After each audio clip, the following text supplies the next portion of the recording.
Hello guys, welcome to फिल्मी मंत्रा। मैं हूं राकेश। और माँ और बेटी का रिश्ता बहुत ही स्पेशल होता है, लेकिन जब बेटी पर कोई संकट आता है तो माँ देवी के रूप में आकर उसकी जो है बचाती है उन्हें और सेव करती है। तो आज हमारे साथ रवीना है। मात्र के बारे में बात करने वाले हैं हम।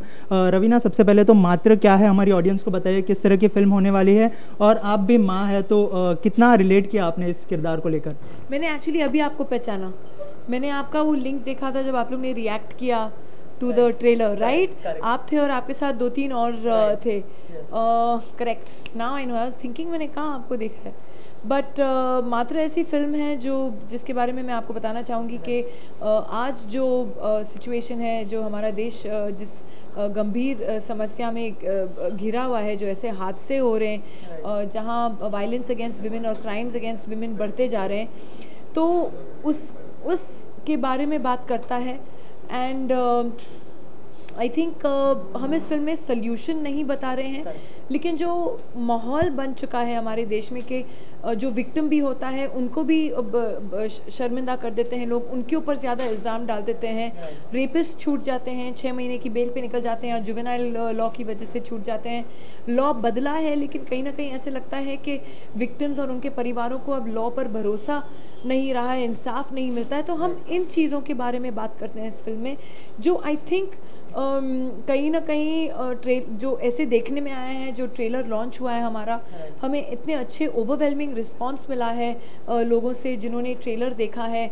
और सब यूथ जो है वो एक डिस्कशन उन्होंने चालू किया है कि हाँ वाकई ऐसी समस्या है, और हम लोग भी एज मैन हम लोग कैसे हेल्प कर सकते हैं, हम लोग कैसे चेंज कर सकते हैं ये जो पूरा माहौल बन गया है हमारे देश में। राइट। और ये जब स्क्रिप्ट आपको ऑफर हुई थी, कहा जा रहा था कि आप इमोशनल हो गई थी स्क्रिप्ट को लेकर, तो उसके बारे में कुछ बताइए कि स्क्रिप्ट पढ़ने के बाद क्या रिएक्शन था, और जब आप एक्ट कर रहे थे इस किरदार को लेकर तो क्या रिएक्शन था? यू नो ऑनेस्टली जो रिएक्शन जब मुझे नरेशन मिला तो एक्चुअली आंखों में आंसू आ गए और रोंगटे खड़े हो गए कि वाकई असलियत में किस भयानक स्थितियों से जो विक्टिम्स हैं और उनके परिवार गुजरते हैं, और उनके लिए तो ज़िंदगी भर का एक जैसे कहूँगी एक सज़ा हो जाती है जो उनको भुगतना पड़ता है।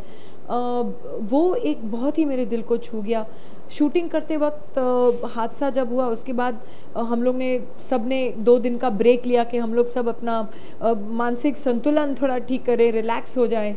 लेकिन जब मैंने उस हादसे की डबिंग की उस समय तो मैं एकदम ही टूट गई, एकदम ही इमोशनल ड्रेन हो गई। बिकॉज जब वो आप एक फ्लो में देखते हो और वो हैवानियत देखते हो और वो हार्श रियलिटी आपको ऐसे हिट करती है, I think that really shakes you up, that hits you hard. Right. इसके अलावा दमन में आपको नेशनल अवार्ड मिला था दमन के लिए, लेकिन उसके बाद जो है आपकी काफ़ी कम फिल्में आई, तो आप चूज़ी हो गए हैं प्रोजेक्ट को लेकर या फिर कोई और रीज़न? आई थिंक मेरा ध्यान ज़्यादातर अपने परिवार की तरफ हो गया था, क्योंकि मैं सबको बोलती हूँ कि films is not my life, it's a part of my life. मैं हर अपनी ज़िंदगी बहुत मज़े से जीना चाहती हूँ, सब कुछ देखना चाहती हूँ, एंड मेरा ध्यान मेरे बच्चों की तरफ था।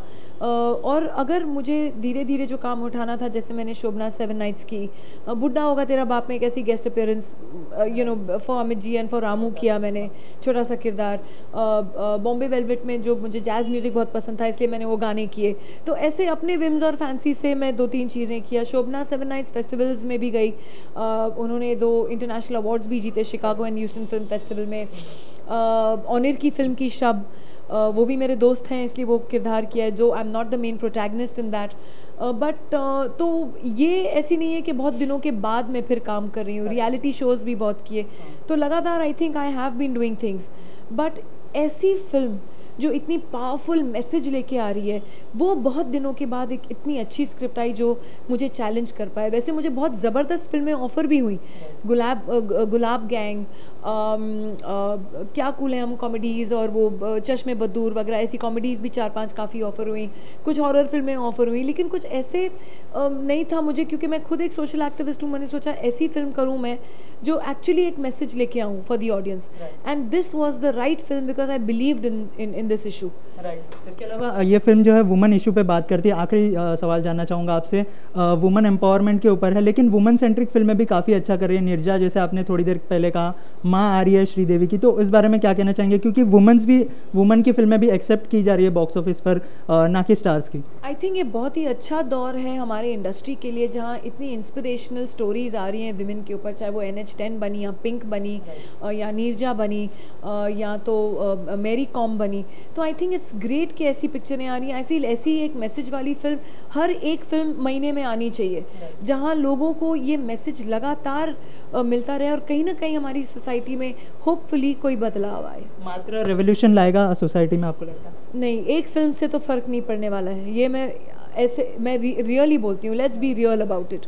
बट हाँ, जैसे कि आपने खुद देखा जो रिएक्शंस हमको ट्रेलर से ही मिले, अगर ये मैसेज लोगों तक पहुँचे, स्पेशली जो हमारे बॉयज़ हैं, अगर उनको ये दिल में छू रही है बात कि वाकई हमें अपनी लड़कियों को प्रोटेक्ट करना चाहिए, वो अपने आप में एक बड़ी बात है, क्योंकि वो एक माइंडसेट बदल रहा है धीरे धीरे। मतलब जब हमारे लड़के उठ के बोल रहे हैं कि या we should take care of our women in our work place, in our colleges, in our hostels, so that means somewhere the message is going through that. Enough यार, बहुत हो गया। तो बहुत बहुत शुक्रिया हमसे बात करने के लिए। तो ये थी रवीना, और आप देखते रहिए फिल्मी मंत्रा और like subscribe Filmi Mantra. Thank you so much. Hi, this is Ravina Tandon and you are watching Filmy Mantra. So like and subscribe.